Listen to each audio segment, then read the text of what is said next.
primaria, Escola de Educación Primaria de Celanova.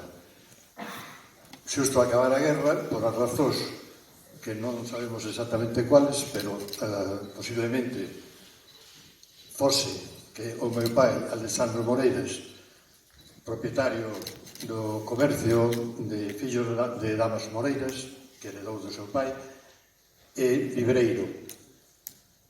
E a súa condición de habilitado, que isto quere dicir que era o responsable do Banco de España de pagar as mensualidades a mestres e a cregos.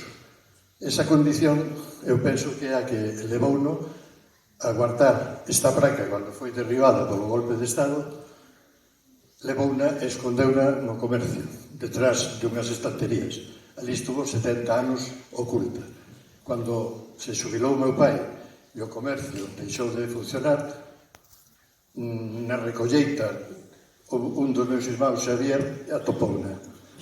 Levouna para a súa casa e estuvo 20 anos con ela na súa casa.